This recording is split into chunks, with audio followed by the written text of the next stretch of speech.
Assalamualaikum warahmatullahi wabarakatuh.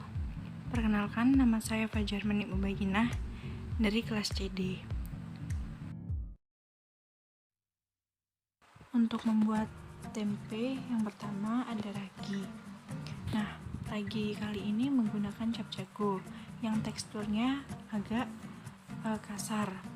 Dan untuk pemilihan ragi sendiri, ini sesuai selera masing-masing. Yang kedua, ada pelepah pisang. Pelepah pisang ini berfungsi untuk membungkus tempe.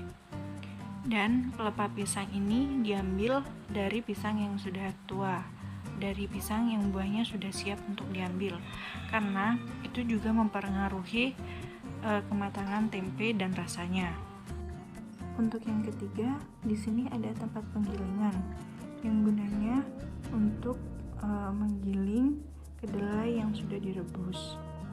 Untuk selanjutnya adalah bahan utama, yaitu kedelai. Untuk tahap pertama, kedelai dicuci dengan bersih, kemudian direndam selama 5 jam.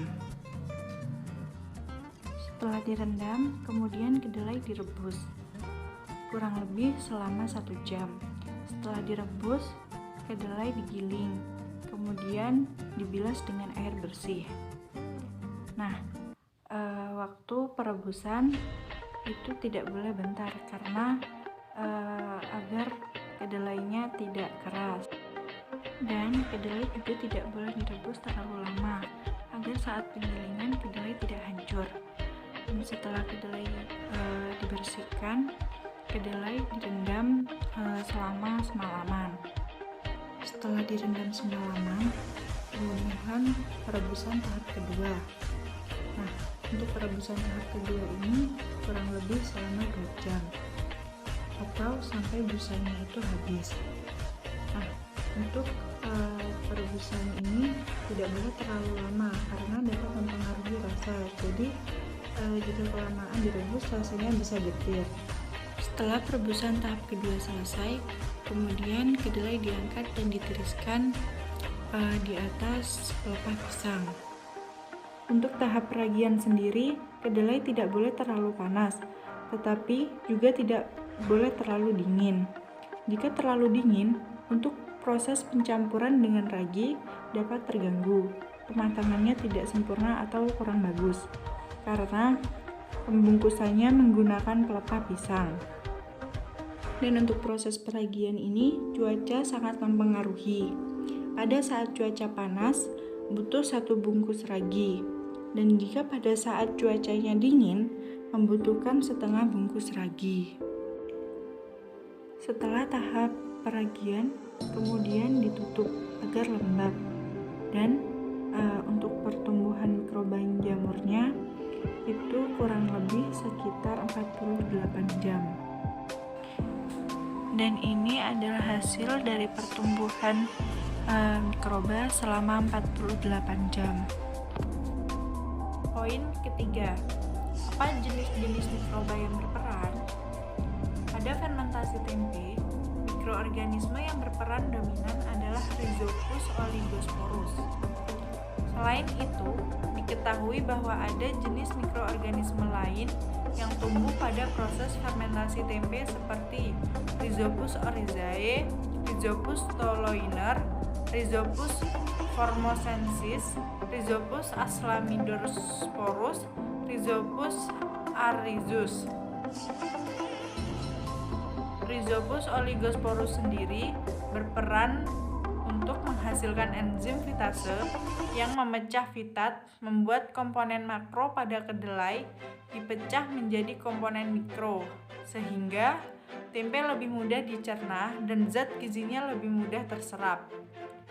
Sedangkan Rhizopus oryzae berperan sebagai jamur yang tumbuh di permukaan biji kedelai, yang merekatkan biji kedelai yang biasanya berwarna putih karena jamur tersebut menghasilkan enzim yang mampu merombak senyawa organik kompleks menjadi senyawa yang lebih sederhana, sehingga senyawa tersebut dengan cepat dapat dipergunakan oleh tubuh.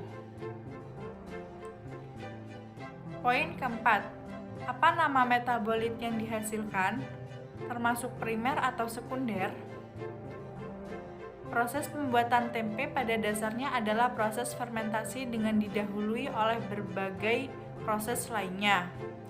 Hal yang berperan penting dalam proses fermentasi adalah faktor inokulum yang berisi kapang dari genus Rhizopus sp. seperti Rhizopus oryzae atau Rhizopus oligosporus. Dan untuk tempe sendiri termasuk metabolit sekunder. Poin kelima, apa manfaat mikroba atau metabolit tersebut untuk kesehatan? Beberapa manfaat dari Rhizopus oligosporus antara lain meliputi aktivitas enzimatiknya, kemampuan menghasilkan antibiotik alami yang secara khusus dapat melawan bakteri gram positif, biosintesa vitamin-vitamin B, kebutuhannya akan senyawa sumber karbon dan nitrogen, perkecambahan spora, dan penetrisi miselia jamur tempe. Manfaat Rhizopus oryzae bagi kesehatan adalah Rhizopus oryzae ini memiliki kemampuan mengurai lemak kompleks menjadi trigliserida dan asam amino.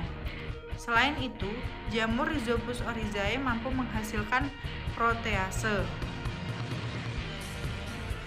Sekian video dari saya, kurang lebihnya saya mohon maaf. Wassalamualaikum warahmatullahi wabarakatuh.